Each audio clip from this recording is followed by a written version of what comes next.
বাইরে আজানের সূত্রপাত কোথায় থেকে হয়েছে একটু ধৈর্য সহকারে শুনে যাবেন, এবং ভিডিওটা যদি শিক্ষণীয় হয় তাহলে অবশ্যই মানুষের কাছে শেয়ার করে দিবেন। ইসলামের প্রাথমিক যুগে তখন মুসলমানদের সংখ্যা কম ছিল। তখন রাসূলুল্লাহ সাল্লাল্লাহু আলাইহি সাল্লামের দরবারের মধ্যে সমস্ত মুসলমান বেশিরভাগই সময় অতিবাহিত করত, যার ফলে আজানের কোনো প্রয়োজন ছিল না বা আজানের সূত্র তাও তখন ছিল না। তখন রাসূলুল্লাহ সাল্লাল্লাহু আলাইহি সাল্লাম যখন হিজরত করেন, হিজরতের পরে মুসলমানদের সংখ্যা আস্তে আস্তে বাড়তে শুরু করে।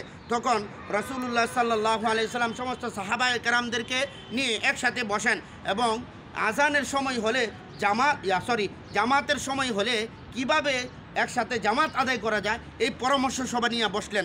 তখন বিভিন্ন সাহাবায়ে কেরাম বিভিন্ন মত প্রকাশ করেছেন।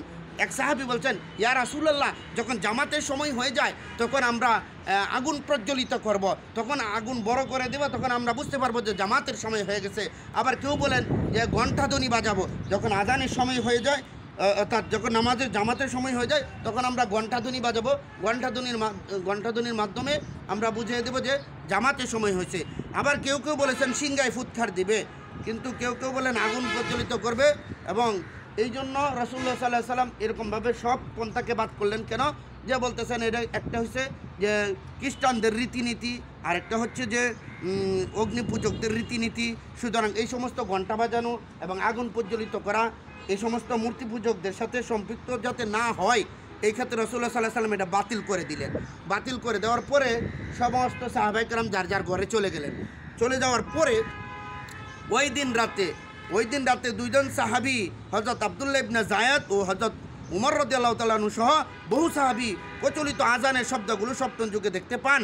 পরদিন সকালে তারা তাদের নিজ নিজ স্বপ্ন রসুল করিম সাল্লাল্লাহু আলাইহি সাল্লামকে অবহিত করেন। হুজুর সাল্লাল্লাহু আলাইহি সাল্লাম তাদের স্বপ্নকে সত্যায়িত করেন এবং হযরত বিলাল রাদিয়াল্লাহু তাআলা আনহুকে উক্ত শব্দগুলো শিখিয়ে দেন। এবং সর্বপ্রথম ইসলামের হযরত বিলাল রাদিয়াল্লাহু তাআলা আনহু আজান দেন মদিনায়। রাসূলুল্লাহ সাল্লাল্লাহু আলাইহি সাল্লাম এই বেলাল রাদিয়াল্লাহু তাআলার ব্যাপারে বলছেন, বেলাল, তুমি এমন কি আমল করো যে জান্নাতের আওয়াজ আমি দুনিয়া থেকে তোমার জুতার আওয়াজ শুনতে পাই। সুবহানাল্লাহ। অর্থাৎ বেলাল রাদিয়াল্লাহু তাআলা হাফসি একজন গোলাম ছিলেন। বেলাল রাদিয়াল্লাহু তাআলা তার চেহারা এত কালো বর্ণ ছিল যে তাকে দেখলে অনেক বিশ্রী কুশ্রী ছিল, কিন্তু তার আজান এত সুন্দর ছিল, রসুল আল্লাহর দরবারে সে এত দামি ছিল যে রাসূলুল্লাহ সাল্লাল্লাহু আলাইহি সাল্লাম তার ব্যাপারে বলছেন যে দুনিয়ার মধ্যে জান্নাতের সার্টিফিকেট পেয়ে গেছে। দেখেন, একজন মুয়াজ্জিন, সে যদি হক্কানি মুয়াজ্জিন হয় তারা আল্লাহ তাআলা ওই হযরত বেলাল রাদিয়াল্লাহু তাআলার সাথে হাসর নসর করাইবে।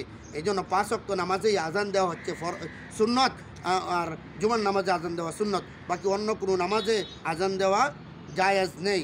এই জন্য আমাদেরকে আল্লাহ পাক রব্বুল আলামিন প্রতিনিয়তই 5 ওয়াক্ত নামাজের আজান দেওয়ার তৌফিক দান করুক। নামাজ যখন কাজা হয়ে যায় এরপরও কিন্তু আজান আকামাত দিয়ে নামাজ পড়া হচ্ছে সুন্নাহ।